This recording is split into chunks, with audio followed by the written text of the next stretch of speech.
All right, off camera, I believe yesterday I got one more level in Paladin by spamming dungeons or whatever the heck I did. I don't remember for sure. I think it was pretty much just dungeons. And we're doing the level 65 Paladin quest in Nald's name, Nald apostrophe S name. We're talking to Mila, the guild master for the guard. No, that's not the right word. It starts with a G though. Gladiator, sorry. I was going to say Guardian. Gladiator slash, turns into Paladin. The Nald group matches are about to begin. As you will eventually be fighting for one of us, I suggest you watch every match closely. The tournament usher outside will grant you access to the viewing gallery. Now then, I'd best set about my preparations. Let us speak again later. Is that the guy? Oh, no, he's out here. Okay. I think I opened up Oh, I did type it. Okay, cool. I don't remember typing it. Woo, memory's interesting. Alright, tournament usher. Greetings, my lady. Will you be watching the Nald group matches? Sure, yeah. Let's do it. Cutscene. My headset quarters. And so the Nald group has been pared down to 2 combatants. While we wait for their match to begin, let us look back over the group's notable encounters. In the first round, local darling Franz the Fair crossblades with Constante, Free Paladin of Ishgard. I remember that. Yeah, I remember Constante.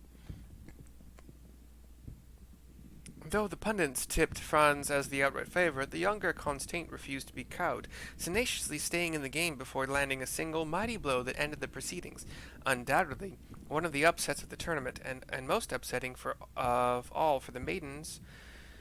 And we see a mostly white geared paladin with a silver a tall kite shield, and a kind of long and broad sword, but it's one-handed sword, has beat a not entirely armored, has pants on, has a interesting kind of shaped shield, also a buckler.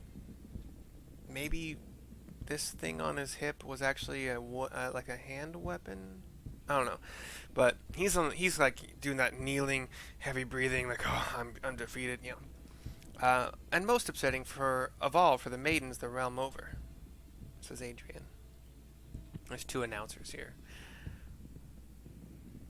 By that victory, Constante booked a meeting with First Sword Mayal, who had predictably triumphed in her own opening match. Niall is currently standing over Constante, who is doing that on the ground, one knee on the ground, panting block. For those of you who were banking on another upset, however, it was not to be. From the opening moments, it was plain from his sluggish movements that Constante's earlier exertions had taken their toll. Meanwhile, the first sword was all business. With her textbook perfect technique and methodical maneuvering, she took firm control from the halfway mark and didn't let go until her opponent was on his knees.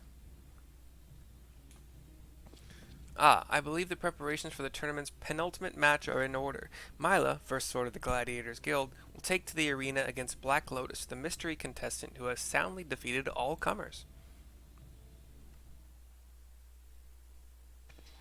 We don't get to see Black Lotus, it would appear. Oh, nobody goes. Still, cutscene still goes. Mila is fighting a... Wow. His helmet has eagle eyes on it. On the top, like above where the eyes might be, but his face is entirely enclosed and hidden. He's got a small buckler shield, but is making good use of it. And he has disarmed Mila. His armor looks like black and leather. He has a long, thin sword. Not like a rapier, but... And Black Lotus advances to the Ul Cup final, says Adrian, the announcer. Mila has taken a knee, having lost her... the Black Lotus had his sword tip pointed basically directly a couple inches from Mila's forehead. As if, saying, you should submit now, and then she did. In another nail-biting clash, the first sword showed her class against an unknown opponent. However, Black Lotus kept up with her blow for blow, and seemingly out of nowhere clinched victory with a magnificent parry. Around the waist is sort of silver. It really does look like leather with patches. but it could be like some kind of thicker material, or there could be chain underneath it. That's the chest and torso. His arms have like silver gauntlets, like shoulder pauldrons, and silver upper arm, lower arm, hands, gloves. From the no, I was gonna say from the end of the sword, but that's actually in the wall. But his sword is kind of it's thin. It's not rapier thin, but it's also not like kind of broadsword thin or thick. You know, it's kind of in between. It might be what you would expect from a normal one-handed longsword. Um, and then yeah, his helmet is full face covered in kind of it has an eagle's beak, eagle eyes, some kind of crest on top, and then the like the sides of it are also seem to be kind of like eagle feathers. And so sublime was the timing it calls to my mind the sword of Nald, says the other announcer. Ah, now that you mention it, I can definitely see the resemblance, and with that sublime strike, our second Ul Cup finalist has been decided. Mercy Valkyr will take on the mysterious Black Lotus in a battle that promises to go down in Colosseum, nay, Ul'Dan history. Please look forward to it. I know I will. Black Lotus looks up. Well, the eagle eyes on the helmet do. I doubt he can see us because the helmet would fully cover his eyesight. But now we have some Lalafell spectators. She lost! Mila lost! Blah, so much for the lauded first sword. What will we do? That Black Lotus could ruin everything. If he ends up winning the tournament, we'd be neck deep in debt paying what's owed. Fret not, my friend. We already know Black Lotus's strings. As a matter of fact, we are pulling them as we speak.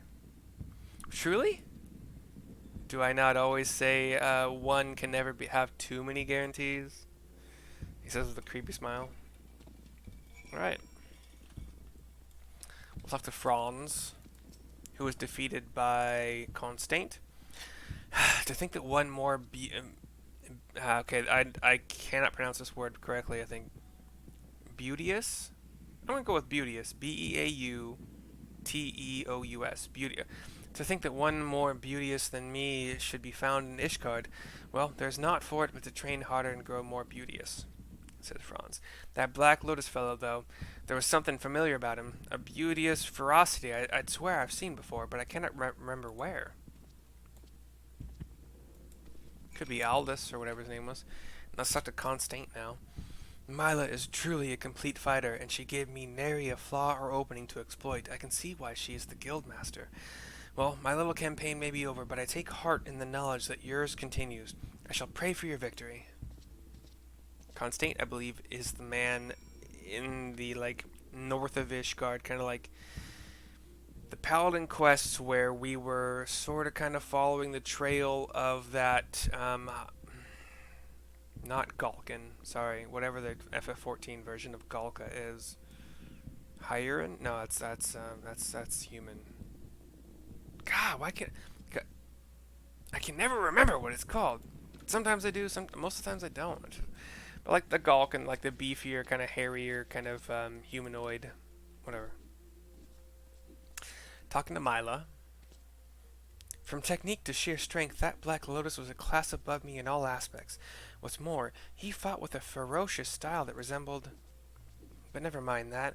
Dwelling on it won't change the result. I was bested in a fair contest. I shall give credit where credit is due. My only regret is that I could not meet you in the final, Mercy. It falls to you now to bring pride to our guild's name. Oh, after the match, Black Lotus came and said that he wished a word with you. The way he mentioned your name gave me the impression that he knew you. But then again, many people do. At any rate, I don't see any harm in obliging the man. If you can spare a moment, he asked that you come to the quicksand. Which is where I met Aldous the first time.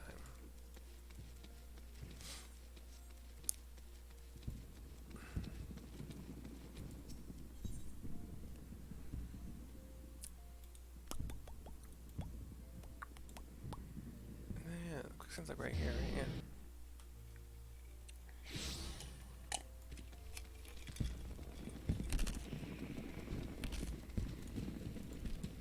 Sorry for the sipping noise and also the ice crunching in teeth noise. I apologize. Okay, that noise was a freaking like a fruit fly or something landing on my face for a second. Annoying. Where'd you go? There's one that's been buzzing around for at least a day or so. I think this is day 2. We have a destination waiting spot within the quicksand. You can threaten me all you like, but I ain't pulling out. It's poor form, see? Says Black Lotus, approaching us. Actually, no, sorry, he's standing... Oh, no, sorry, he's talking to that male... One of the 2 male Lalafels. I read one of them as if it was female based on the way it was dressed, or they were dressed, but I'm pretty sure it was a male based on the facial hair. Sorry. Well, far be it from me to ruin your form, but there's a trivial matter I would bring to your attention. He takes a couple steps forward. You can't see or hear what he's saying. Black Lotus says, "You bastard." Very trivial, yes? I'm sure you will make the right decision. And then the Lalafell walks off.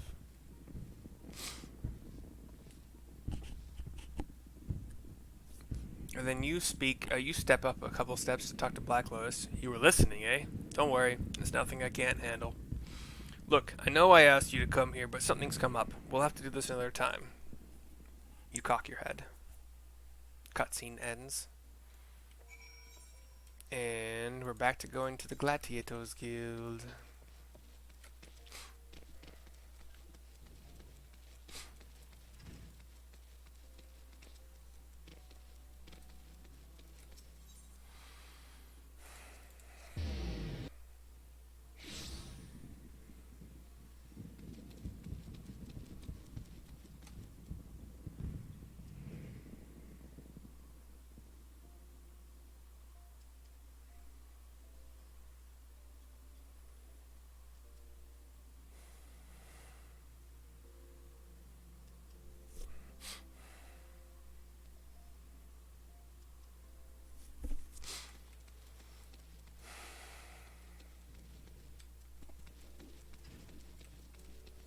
Talk to Mila here.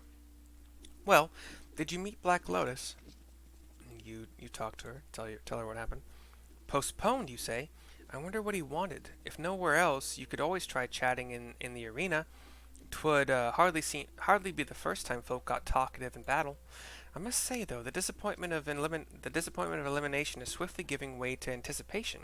I look forward to seeing you clash with Black Lotus and, needless to say, come away with the win. Well, sad. I was hoping I'd get to fight him in this one, but whatever. Okay. Level 65 Paladin quest in Nald's name is complete. And this video is complete, and I'll see you next time.